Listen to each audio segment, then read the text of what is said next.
Hello, everyone. This is Toni Moore. I just wanted to just share with you a couple of principles that I always share while I'm teaching or doing entrepreneurial networking events or just hanging out and just empowering people. I just always like to talk to people about asset protection. And I do like to just say, like, are your assets protected? Because, when you're in business, then, we're in business to make money and create money and share money and do what we want to do with our money, but we also know when you're in business, it's not easy to just take that leap of faith and just do something that to make your dreams a reality. Like, I don't know about you, but I know me personally, when I took that leap of faith to start my own business, people's like, oh, who you are, who you think you are, whatever. And they always wanted something free, and they always wanted legal advice for free, and they always wanted some empowerment and some encouragement for free, but nobody really wanted to pay me. And then when I finally found a tribe to pee me, then they were like, oh, well, what you doing and how you doing and things of that nature, which is fine. That's human nature. People only do what they know. But I always felt like the little red hen. Y'all remember that story? Am I giving my age away? And the little red hen, she found a seed and she was like, oh, I found a seed. Who wants to help me, to make this seed into something bigger? And nobody really wanted to do that. And then who wants to help me make this seed into something better? Nobody really wanted to do that. And then she had this bright idea like, oh my God, with this seed, if I plant a seed, maybe I'll get more, like a mustard seed. Maybe I'll get like a whole huge field of something more that I've never seen before. So, she kind of like y'all did, call your friends, call your family, be like, yo, I'm going to plant the seed. Who wants to help me plant the seed? And if you plant the seed, then, I'm gonna hook you up and we gonna make money, we gonna be rich, we gonna be rich and all this other stuff. And nobody really wanted to do that. And, so she ended up digging in the dirt, taking time off work, calling some slick days and some sick days, but she planted the seed. And slowly but surely, she figured out, she went on the internet to figure out what she needed to do with the seed now that it was planted. And she found out, just like you found out, there's some coaching programs. If you find a seed, this is what you need to do. You need to water it. You need to fertilize it. You need to protect it from, the crows and animals and people who trying to cut and paste and take from you. You know what I mean? So that's what she did, and she learned and she watched and she called some friends, was like, yo, I'm a little sick right now. Can you watch this seed for me as it sprout? And it was like, we ain't got no time for that. I'm gonna go and see what Empire doing. We ain't got no time for that. I'm gonna go see what, the Tupperware party. We ain't got no time for that. We going to just go and sell some jewelry and eat some donuts and stuff like that. Girl, why don't you just come to the movie? And kind of like you, the little red hen said, no, I can't do that. I need to protect the seed so that nobody can take the seed from me. So that's what she did. She watched and she waited and she protected the seed. Next thing you know, the seed sprouted up bigger than she ever seen before. And she couldn't believe her eyes. I mean, we all plant seed, but we never can appreciate when that seed gets bigger than we've ever seen before. And in an ideal situation, because I'm an attorney, you might start going to an accountant, maybe going to a marketing executive, maybe go to a sales coach, and even go to an attorney and be like, hey, now that I have this harvest, what do I do? If I bring some workers in, what is the liability? What's agreements do I need to do?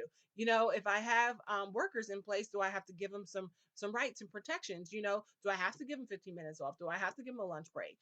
Because the little red hen in the story, she didn't know, just like most of us don't know. But when you know better, when you seek to know better, you do better. So in doing better, she learned that she didn't want to pay all that money. So she looked for volunteers. She looked for families and friends. And the next thing you know, she didn't get a chance to get anybody to help her out because the families and friends, they're not her clientele, nor are they her employees. And she didn't know anything about volunteers because you only do what you know. So the next thing you know, she's harvesting the seed, the harvest all by herself. Everybody's like, it's harvest time, plant that seed of faith. But when you plant that seed of faith, you're probably doing it yourself. And when you're pulling out the harvest, you're probably doing that yourself too. But then when she was like, now that I got all this harvest, what do I do with the harvest? So once again, she went on the internet and she tried to figure out, what does she need to do with this harvest? Now that the harvest is here, what can she do with it so that it doesn't get ruined? So when she found out what she needed to do with the harvest so it didn't get ruined, she once again called her family and friend and was like, oh my God, I got this harvest. I don't want it to get ruined. Is anyone available just for a couple of hours to just help me out? I will hook you up. You know, I'm not going to mess you up or anything like that. And everybody's like, I ain't got no time for that. I ain't got no time for that. I'm not dealing with that. I'm gonna get dirty. I'm gonna get my nails messed up. You know what I mean? I don't got no outfit for that. I'm gonna go to, this party up the street and around the corner. I'm gonna eat some cupcakes. So, next thing you know, Little Red Hen, kind of like you, had to do the harvest all by herself. And she did what she needed to do. She rented the equipment. She paid a lot of money. She probably charged a couple of credit cards and everything like that. Probably ticked off her husband, probably ticked off her kids, but they got it done.com. And then she had this idea. Oh my God, I can make flour out of this. So she made some flour and was like, oh my goodness. Now that I have this flour, I can do so much with flour because she found a cookbook, on the internet. Because we always go to the internet. So she found the cooking book on the internet and it said, if you have flour and if you have water, then you can rise again. Ain't that something? With flour and water, you can rise again. So she got so excited. She called her girlfriend. She called everybody around her. She even told some of her people at work, because you know how sometimes we got a couple people at work that we tell them about our dreams and what we're going to do. It was like, oh my God, this is what I can do with the flour from that little seed. I got all this stuff. Girl, we going to get rich. we going to get rich. I know you probably didn't want to mess up your nails and everything, but I know you be doing the bake sales and stuff like that. And I'm always helping you out. Can you just help me out this one time and help me make some muffins and some cookies and stuff like that? Girl, we going to get rich. Everybody was like, ain't nobody got no time for that. Oh my God. Come on now. It's Saturday. I gotta get my hair done, my nails done, and stuff like that. Somebody got time for that. Nobody helped her. Nobody helped her. And the little red hen was kind of shocked that nobody would help her. But we know in business that, people only gonna do for them.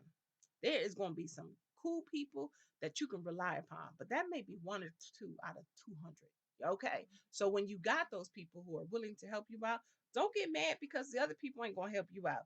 At least you got that one or two. The little red hen had nobody. So the next thing you know, she she did what she needed to do. She was baking up a storm. Her stuff was so good. It was smelling so good. She tasted. Her family was happy. Her husband was happy, and her kids was happy. So people came around, was like, "What you doing? What you doing?" And she's like, "I'm baking stuff or whatever." Everybody wanted some. And she was just like, for real, you saw me with the seed, you saw me planting it, you saw me protecting it from all the scavengers and stuff like that, and the foxes and everybody else who was trying to get my stuff. You saw me, you didn't even want to help me out with the harvest and everything else. And now today, you asking to eat some of my product for free. So you know what the little red hen did?